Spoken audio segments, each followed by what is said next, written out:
फेस्टिवलचे दिवस सुरू झालेले आहेत आणि आपण गृहिणींना सगळंच करायचं असतं. फराळ असो, शॉपिंग करायची आहे, पाहुणचार करायचा आहे, घर स्वच्छ ठेवायचं आहे, उपवास करायचे आहेत आणि छान टापटीप आणि नीटनेटकं राहून सगळे फेस्टिवल एकदम आनंदाने सेलिब्रेट करायचे आहेत. आणि हे सगळं करण्यासाठी आपल्याला वेळ आणि पैसा हवा असतो. पण त्या व्यतिरिक्त अजून एक अशी गोष्ट आहे की ज्याकडे आपलं लक्षच जात नाही. जर वेळ आणि पैसा आहे आणि ती एक गोष्ट जर आपल्याकडे नाही तर आपण या कुठल्याही गोष्टी करू शकत नाही. नमस्कार मंडळी, मी तेजस्विनी स्वागत करते तुमचं तेजस फॅमिली ब्लॉग या आपल्या चॅनलमध्ये. तर मंडळी, आज मी तुम्हाला खूप महत्त्वाची गोष्ट सांगणार आहे. सगळ्यांनाच दिवसाचे 24 तास मिळत असतात आणि त्यामध्ये आपल्याला खूप सारे काम करायचे असतात. त्यासाठी आपल्याकडे वेळ असतो, पैसा असतो, इच्छाही असते. पण आपल्याकडे तितकी पुरेशी ऊर्जा आहे का, या गोष्टी आपण तपासून पाहिल्या पाहिजे. म्हणजे कमी वेळात आपली जास्त कामे होतात. जसं टाइम मॅनेजमेंट तुम्ही पाहिलं असेल, तसंच एक एनर्जी मॅनेजमेंट असंही काही असतं. तर अशा 4 ऊर्जा आहेत ज्या आज मी तुम्हाला सांगणार आहे आणि प्रत्येकाने हे तपासून पाहायचं आहे की आपल्यामध्ये या ऊर्जा पुरेशा आहे का. मंडळी, या ऊर्जेवर आपल्या भावनांचा, विचारांचा आणि सवयीचा खूप परिणाम होत असतो. आता त्यामधली पहिली ऊर्जा म्हणजे फिजिकल एनर्जी, म्हणजे शारीरिक ऊर्जा. तर मंडळी, शारीरिक ऊर्जा ही आपली योग्य डाएट, योग्य एक्सरसाइज आणि व्यवस्थित झोप या तिन्ही गोष्टींवर अवलंबून असते. जर आपल्याला काही कामं करायची असतील तर आपल्याकडे वेळ आहे, पैसा आहे, इच्छाशक्ती आहे आणि आवडही आहे. आपल्याला दिवसभरात खूप काही करायचं आहे, खूप सारे कामं आहेत आणि आपल्याला करण्याची इच्छाही आहे. पण आपल्या शरीरामध्ये त्राणच नाही तर आपण ती कामं कशी करणार? किंवा मग आपल्यासमोर आपल्या आवडीची काही गोष्ट आहे पण आपल्याला होतच नाही. असं जर असलं तर आपण आपल्याकडे इच्छाशक्ती, पुरेसा वेळ आणि पैसा असून सुद्धा काही उपयोग होणार नाही. म्हणून प्रत्येकाने शारीरिक ऊर्जा याकडे लक्ष दिलं पाहिजे. आता दुसरी ऊर्जा आहे मानसिक ऊर्जा, म्हणजे मेंटल एनर्जी. मेंटल एनर्जी म्हणजे कुठल्याही गोष्टीकडे आपले लक्ष केंद्रित करण्याची क्षमता. जर आपण एखादी गोष्ट करत असताना आपलं जर त्या गोष्टीकडे व्यवस्थित पूर्ण लक्षच नसेल तर आपण ती गोष्ट व्यवस्थित करू शकत नाही.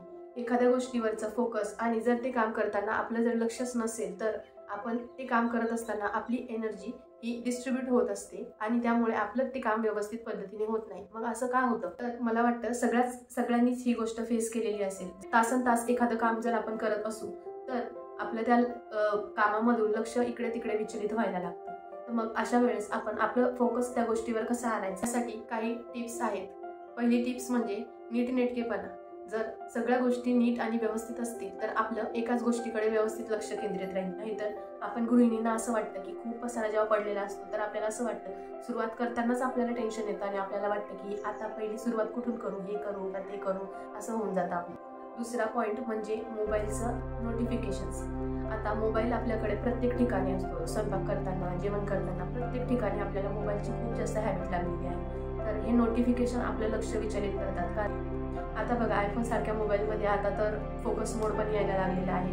कारण कोणत्याही गोष्टीवरचा आपला फोकस टिकून राहावा यासाठी या गोष्टी करण्यात आलेल्या आहेत आणि त्यामुळे मंडळी आपल्या मोबाईलचं नोटिफिकेशन ऑफ ठेवायचं काम करत असते. तिसरा पॉईंट म्हणजे मेडिटेशन. मेडिटेशनही आपलं लक्ष एका ठिकाणी स्थिर राहण्यासाठी मदत करते. त्यामुळे आपली मेंटल एनर्जी खूप जास्त वाढते. आता तिसरी ऊर्जा म्हणजे इमोशनल एनर्जी, म्हणजेच भावनिक ऊर्जा. भावनिक ऊर्जा म्हणजेच आपण किती आनंदाने ते काम करत आहात. बघा मंडळी, कधी कधी आपल्याकडे सगळं काही असतं पण आपल्याला काही करू नये असं वाटतं किंवा नुसतं पडून राहू असं वाटतं आणि मग आपल्याला त्याही गोष्टीचं वाईट वाटत असतं की मी काही करतच नाही. आता हे कशामुळे होतं हे आपण बघूया. त्याचा पहिला पॉईंट आहे अतिविचार. कधी कधी काय होतं, आपल्याला कोणीतरी व्यक्ती असं बोलून जातो, मग आपण त्याच वेळेस त्याला उत्तर न देता नंतर आपण विचार करत असतो किंवा स्वतःला जज करत असतो.